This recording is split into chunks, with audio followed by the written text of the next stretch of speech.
Conversion का खेल आप लोग देख रहे हैं, बहुत इंटरेस्टिंग टॉपिक है ऑर्गेनिक कन्वर्जेंस।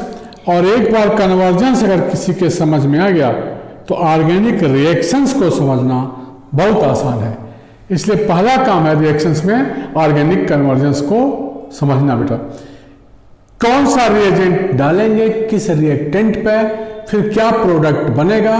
अगर एक फ्लो चार्ट के रूप में अगर हम ऑर्गेनिक रिएक्शंस को याद कर लें तो इससे इंपॉर्टेंट कोई कंसेप्ट ही नहीं है ऑर्गेनिक के बारे में डिटेल जानने का। फॉर एग्जांपल हम लोग कन्वर्जन फ्लो में अब कर रहे थे हेलोबेंजीन का।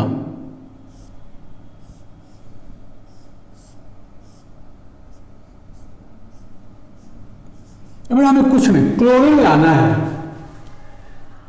तो पहला रिएक्शन क्लोरीन लाने का हम लोग पढ़े हैं कि जब हम बेंजीन पर क्लोरीन से रिएक्शन करें हाइड्रोजन कैरियर AlCl3 के प्रेजेंस में तो क्लोरोबेंजीन बन गया। तो ये हमें पता होना चाहिए कि रिएक्शंस क्या है।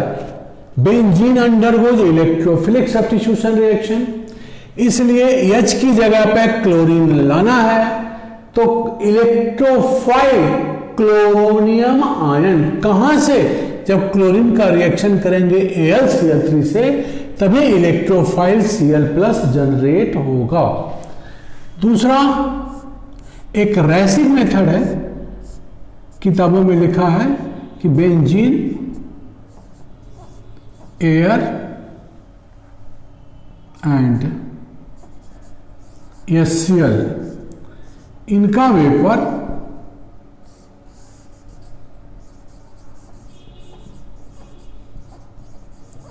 कॉपर सॉल्ट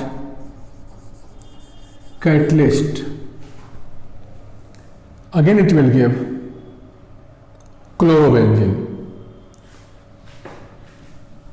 अब क्लोरीन को हटाना हो हमको और क्लोरीन जगह पर हाइड्रोजन ले जाना हो तो कंपटीशन में अक्सर पूछा गया है nickel aluminium alloy in presence of alkali, ये रिएजेंट डाल दें तो हमें बेटा ये वापस Cl की जगह पे H आ जाता है।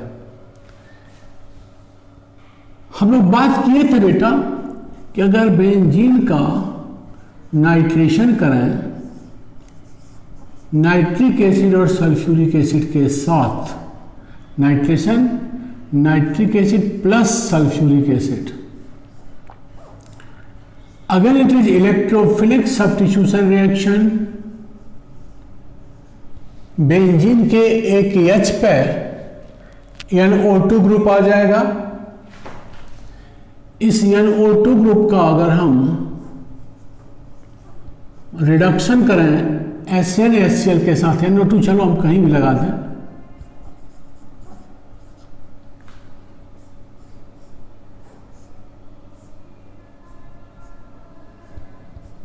तो ये एनिलीन बन जाएगा। सबसे इंपॉर्टेंट कन्वर्जन है बेटा एनिलीन का डाईएजोटाइजेशन, NaNO2 और HCl 0 to 5 degree centigrade. NH2 माने एनिलीन का अगर हम डाईएजोटाइजेशन करें, बेटा बेंजीन से जैसे ही NH2 बना डाईएजोटाइजेशन रिएक्शंस क्या आई है, डाईएजोटाइजेशन, तो बन गया हमारे पास बेंजीन डाईएजोनियम क्लोराइड। क्या बना बेटा, और ये वो रिएजेंट है बेंजीन डाईएजोनियम क्लोराइड जिससे एरोमेटिक कंपाउंड के सभी फंक्शनल ग्रुप को कुछ भी बना सकते हैं बेटा। इसके साथ वाटर के साथ हीट कर दें तो फिनॉल, वाटर के साथ हीट कर दें तो ये फिनॉल, और यही फिनॉल, चलिए मेरा ऐसे ही बनाओ है, इसके साथ भी बनाते हैं बेटा। बहुत इंपॉर्टेंट रिएक्शन है बेटा, यानी AOH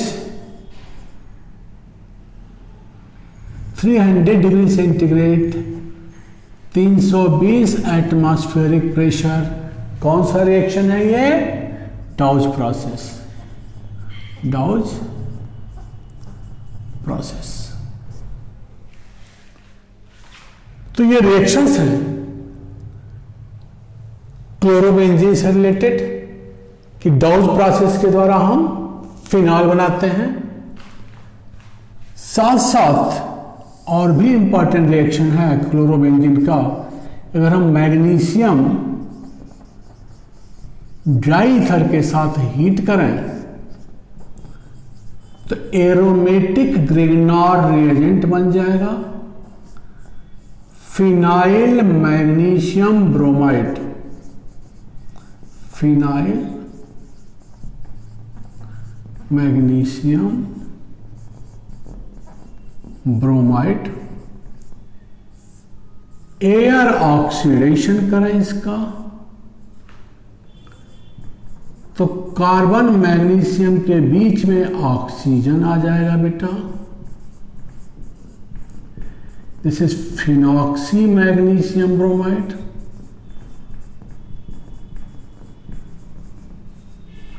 बहुत ही इंपॉर्टेंट रिएक्शंस हैं जो वाटर के साथ हाइड्रोलाइज करेंगे तो फिनॉल। किसी भी हैलो एल्केन से भी Cl की जगह पे अगर OH लाना है तो मैग्नीशियम के साथ हीट कर दो, एयर ऑक्सीडेशन कर दो, फिर हाइड्रोलाइज कर दो, सीधे जहां भी Cl होगा वहां OH आ जाएगा। अगेन इस बेंजीन पे अगर हम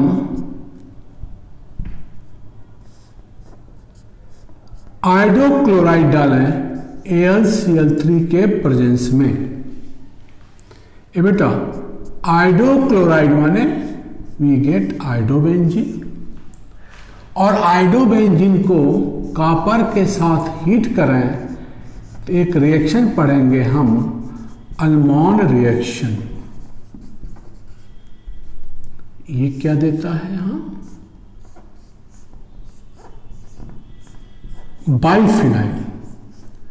अल्मोंड रिएक्शन क्या दिया? बाइफिनाइल।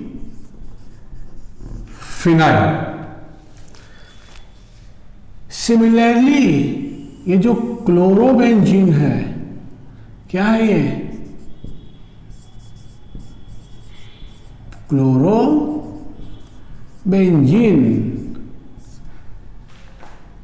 का अगर हम फिटिक रिएक्शन करें, कौन सा रिएक्शन बेटा? फिटिक रिएक्शन माने सोडियम मेटल के साथ ड्राई ईथर हीट करें तो ये भी देता है बाइफिनाइल। क्लोरोबेंजीन नो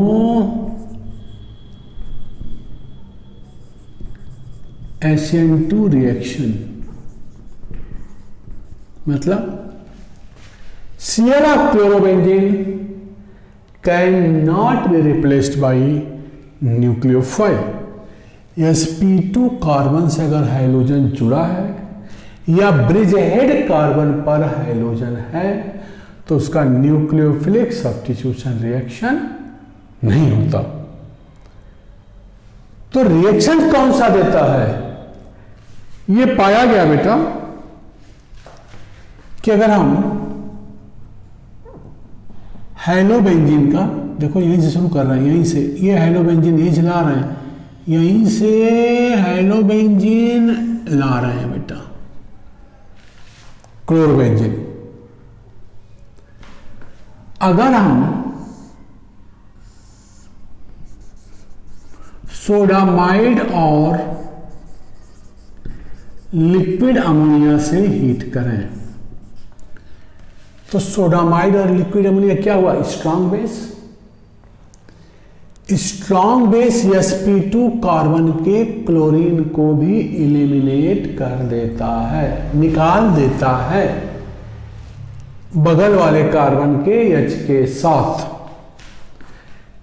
क्योंकि sp3 कार्बन का हाइड्रोजन तो निकलता है आसानी से एलिमिनेशन में, बेस के साथ, स्ट्रॉन्ग बेस के साथ। फर्दर स्ट्रॉन्ग बेस अगर हम सोडामाइड यूज करते हैं तो sp2 कार्बन का क्लोरीन भी निकल जाता है बगल वाले कार्बन से H लेकर के।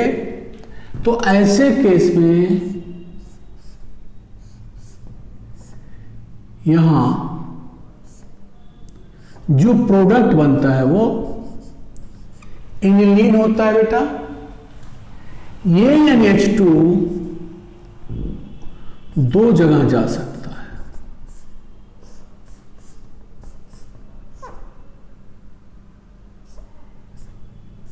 ध्यान दे बेटा।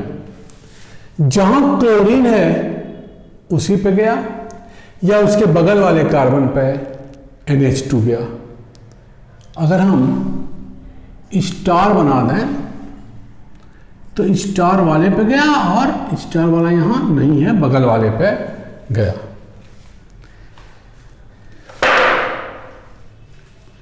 ये हो गया, ध्यान दो।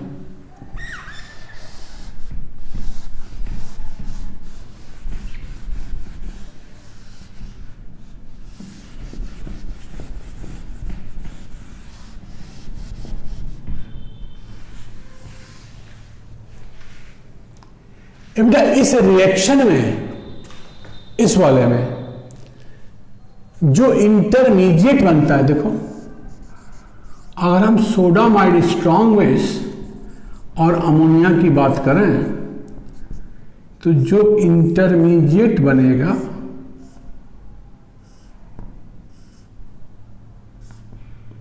यह है बेंजाइन इंटरमीडिएट, बेंजाइन इंटरमीडिएट। और जो रिएक्शंस हो रहा है यहां HCl निकल रहा है तो रिएक्शन क्या हुआ, elimination reaction, elimination. Benzene intermediate में एक बॉन्ड एडजेसेंट कार्बन के sp2 हाइब्रिड ऑर्बिटल से बना हुआ है। मतलब ये कार्बन sp वाला नहीं है, जो बॉन्ड बना हुआ है किससे बना हुआ है, हाइब्रिड ऑर्बिटल से। इस और इस कार्बन के किस हाइब्रिड ऑर्बिटल से, sp2 हाइब्रिड ऑर्बिटल से एक बॉन्ड यहां बनता है बेंजाइन इंटरमीडिएट में। तो एडजेसेंट कार्बन के sp2 ऑर्बिटल से ये बना। अब हमने ये कहा कि देखो इस केस में कोई रिंग पर इलेक्ट्रॉन देने वाला या लेने वाला ग्रुप तो है नहीं, बोलिए। तो इस बॉन्ड का पोलराइजेशन ऐसे भी हो सकता है और ऐसे भी हो सकता है। ये मान लो केस A है और ये केस B है। बॉन्ड का पोलराइजेशन मान लो हम A की बात करें तो A के केस में यानी H2 माइनस, देखो ये स्टार दे रहे हो यहां, स्टार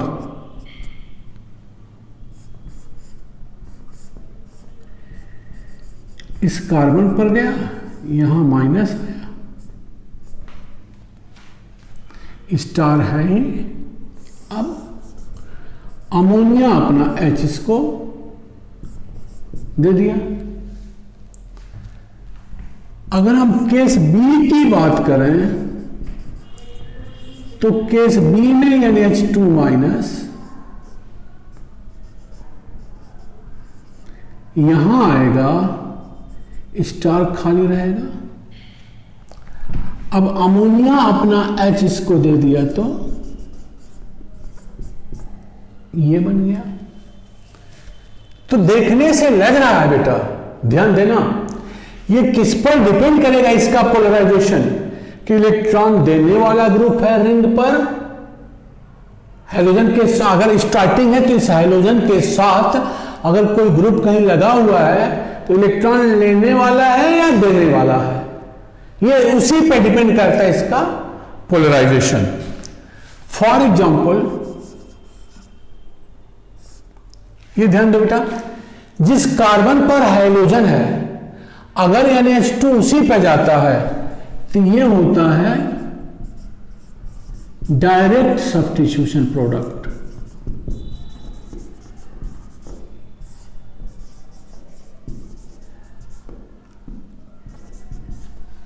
और अगर बगल वाले पे जाता है तो इसको कहते हैं सीने सब्स्टिट्यूशन।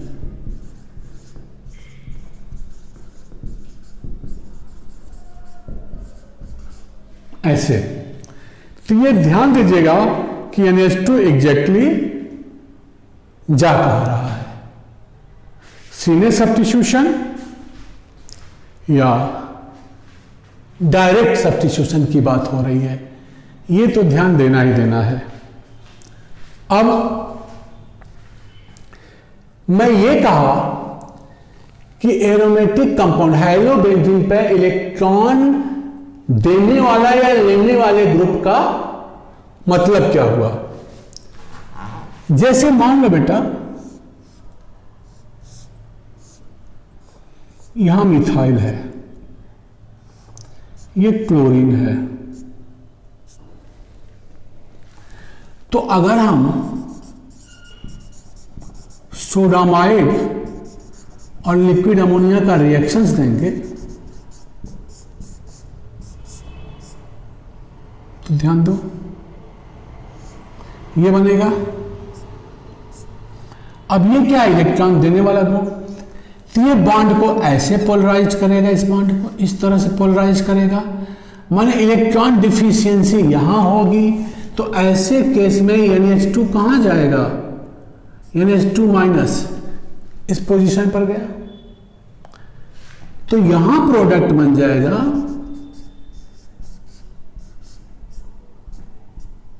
ध्यान देना, बहुत इंपॉर्टेंट क्वेश्चन है ये मेडिकल का। यहां तो जो प्रोडक्ट बना NH2 यहां आया, एक मिनट डबल बॉन्ड को ठीक कर दें, तो ये सीने सब्स्टिट्यूशन प्रोडक्ट बना, सीने सब्स्टिट्यूशन। क्यों Cl पे नहीं गया NH2 माइनस, क्योंकि देखो ये इलेक्ट्रॉन दे रहा है, ये इलेक्ट्रॉन दे रहा है, तो ये जो बॉन्ड हुआ इसका पोलराइजेशन इस तरह से हुआ। जब ये बॉन्ड पोलराइजेशन ऐसे हुआ तो यहां इलेक्ट्रॉन डिफिशियंसी आई, NH2 माइनस इस पर gaya। बोल बेटा, लेकिन अगर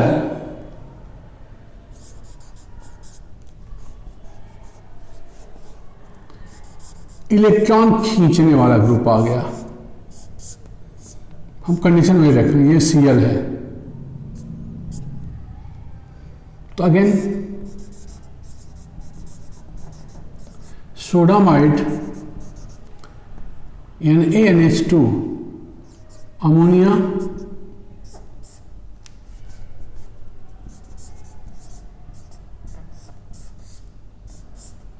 ध्यान दे बेटा, ये आया, ये खींच रहा है, खींच रहा है तो इसका पोलराइजेशन इधर से होगा, इलेक्ट्रॉन डिफिशियंसी यहां होगी, तो NH2 माइनस कहां आएगा, इस पोजीशन पर आएगा। तो ऐसे केस में जो प्रोडक्ट बनेगा वो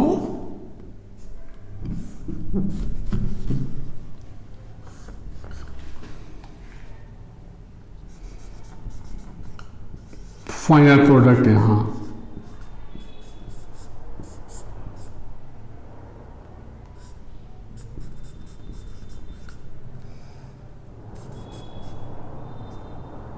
ये बनेगा। तो जहां Cl है वहीं NH2 आया, तो ये हो गया डायरेक्ट सब्स्टिट्यूशन।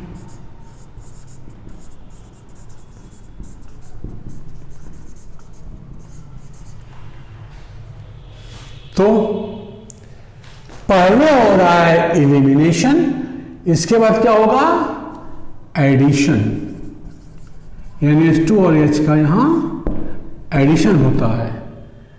तो बेंजाइन इंटरमीडिएट के थ्रू जो प्रोडक्ट बनता है, ये कौन से प्रोडक्ट हैं, एडिशन एलिमिनेशन प्रोडक्ट। कौन सा प्रोडक्ट है ये? Addition elimination product. हेलोबेंजीन का न्यूक्लियोफिलिक सब्स्टिट्यूशन भी हम पढ़ते हैं। एरोमेटिक न्यूक्लियोफिलिक सब्स्टिट्यूशन, जब इलेक्ट्रॉन विथड्राइंग ग्रुप रहेगा आर्थो और पैरा पर ऐसे केस में, और इंटरमीडिएट बनता है इस केस में न्यूक्लियोफाइल। मान लो हम ये न्यूक्लियोफाइल इस पर ला रहे हैं, तो न्यूक्लियोफाइल लाने का मतलब इस बॉन्ड का पोलराइजेशन ऐसे हो, तो एक इंटरमीडिएट प्रेजेंट बना न्यूक्लियोफाइल हैलोजन, साथ साथ ये पोलराइजेशन। बोलो, तो यहां क्या है? पहले न्यूक्लियोफाइल ऐड हो रहा है, फिर ये डबल बॉन्ड बना करके इसको बाहर निकालेगा, इंटरमीडिएट बना कार्बन आयन, फिर यहां से Cl माइनस निकल गया, तो यहां बन गया ये product. Aromatic nucleophilic substitution reaction proceeds by carbanion. तो पूरे रिएक्शन में मेन इंपॉर्टेंट कंसेप्ट हमने ये किया कि हेलोबेंजीन का जो रिएक्शंस है वो एरोमेटिक न्यूक्लियोफिलिक सब्स्टिट्यूशन है वाया कार्बेनाइन इंटरमीडिएट, आईटी में है। This is addition elimination. पहले न्यूक्लियोफाइल ऐड हुआ, फिर लिविंग ग्रुप बाहर निकला। दूसरा रिएक्शन है बेटा बेंजीन इंटरमीडिएट के थ्रू, पहले एलिमिनेशन हो रहा है, एलिमिनेशन होने के बाद फिर एडिशन हो रहा है। तो ऐसे रिएक्शन को कहेंगे जो बेंजीन के थ्रू हो रहा है, एडिशन एलिमिनेशन एडिशन। इसमें दो तरह का प्रोडक्ट बन रहा है, जहां हाइड्रोजन है या तो NH2 पे जा रहा है न्यूक्लियोफाइल, या बगल वाले कार्बन पे जा रहा है, जहां हाइड्रोजन है वहीं गया तो डायरेक्ट सब्स्टिट्यूशन, बगल वाले कार्बन पर गया तो सीने सब्स्टिट्यूशन। ये मेडिकल का इंपॉर्टेंट कंसेप्ट है। थैंक यू बेटा। वीडियो को लाइक करिए, शेयर करिए और चैनल को सब्सक्राइब करिए। बेस्ट ऑफ लक, मन लगा के पढ़िए। God bless you. Thank you.